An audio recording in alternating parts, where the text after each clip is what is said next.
You know that feeling when you look at the world and just think, man, things aren't as good as they used to be. It's this really powerful idea, right? This sense of a slow slide from some perfect past. Well, turns out that story is just about as old as Western civilization itself. This whole feeling, this kind of nostalgia for a lost golden age, it feels so personal, so modern. But believe it or not, the ancient Greeks were wrestling with the very same idea thousands of years ago. In fact, they didn't just feel it, they built it into their entire understanding of history.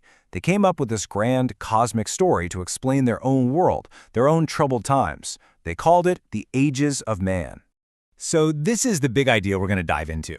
The Ages of Man is this incredible myth that basically frames all of human history as a series of stages, and each stage gets symbolized by a metal that's worth a little less than the one before it. The most famous version of this story comes from a Greek poet named Hesiod, who was writing way back around the 7th century BC. So where does it all begin? Well, it begins in paradise. We're talking before Zeus, before all the Olympian gods you know. Back then, the world was ruled by the older gods, the Titans, and under their king, Cronus, humanity lived in this absolutely perfect state. I mean, it's kind of hard to wrap your head around just how perfect life was. Imagine a world with zero struggle. You didn't have to work because the earth just gave you all the food you needed. People lived these super long, full lives but never looked old, and when it was time to go, death was as gentle as falling asleep. It was a world completely without pain. But of course, paradise couldn't last forever. After the Titan Cronus was overthrown by his son Zeus, the decline began. And it wasn't a slow slide, it was a pretty sharp fall through two distinct ages, each one way worse than the last. So the first step down from gold wasn't straight to bronze, you might be surprised to hear. Nope. First came the Silver Age. And while the name might sound pretty nice, the reality was anything but. And here's where we get one of the weirdest, most bizarre details in the whole myth. The men of the Silver Age spent a full 100 years as children, totally dependent on their mothers. This incredibly long childhood, well, it ended up being their biggest problem. So after a century of being kids, they finally grew up into a very short adulthood that was just filled with fighting. But the real kicker? They were arrogant, and they flat out refused to worship the gods. This made Zeus so furious that he just wiped them all out. Gone. You'd think being completely annihilated by the king of the gods is as bad as it gets, right? Oh, but you'd be wrong. Humanity's downward spiral was really just getting started. The next stage wasn't going to be made from a precious metal, but from something a lot harder and a lot colder. Zeus then created the next race of men from ash trees, which is actually pretty fitting because these guys were hard and just loved to fight. Everything in their world, their weapons, their houses, their tools, it was all made of bronze. Their entire life was about war and violence, and in the end, that's what did them in. They completely destroyed each other. Okay, so just when you think it's all doom and gloom and a one-way ticket to rock bottom, Hesiod throws a total curveball. After that brutal Bronze Age, there's this brief, totally unexpected moment of improvement. This period is completely unique. For one, it's the only one not named after a metal. And more importantly, it's the only time in this whole myth where humanity actually gets better, becoming more noble than the generation that came before. So who are these people?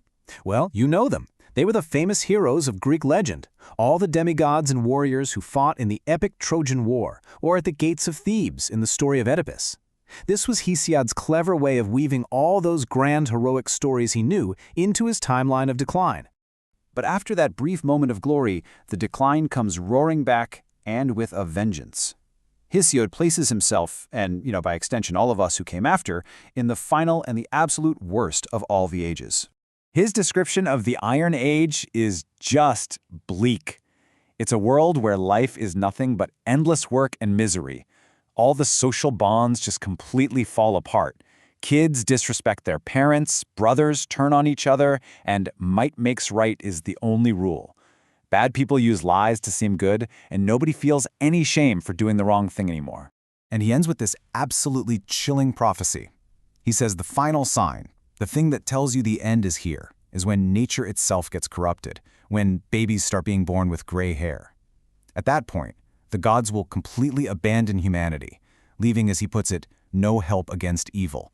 Now, a story this powerful, this fundamental, it didn't just end with Hesiod. Not at all. It got picked up, it was adapted, and it has been echoing through Western culture for centuries. Hundreds of years later, the Roman poet Ovid wrote his own version of the myth. And it's very similar, but with one major difference. Ovid just completely leaves out the heroic age. He gets rid of it, which makes the story a much simpler four-step fall from gold straight to iron. And this is where it gets really wild. Later on, people tried to map these mythological ages onto real history. In the 4th century AD, St. Jerome actually created a timeline where he assigned specific historical dates to each age, basically treating the myth like it was a factual record of the past. And this is really why this ancient story is so important. Its language is now our language. I mean, we talk about the golden age of cinema or the golden age of art to describe a peak moment of greatness. And we might describe a terrible time of hardship as an Iron Age. The myth literally gives us the words for that feeling of nostalgia we talked about at the very beginning. And that kind of brings us to our final big question. If you could bring Hesiod back, right here, right now, and he took a look at our world with all of its amazing triumphs and all of its terrible troubles, what would he think? Would he see us as still struggling through the Iron Age? Or maybe, just maybe, on the verge of something else entirely?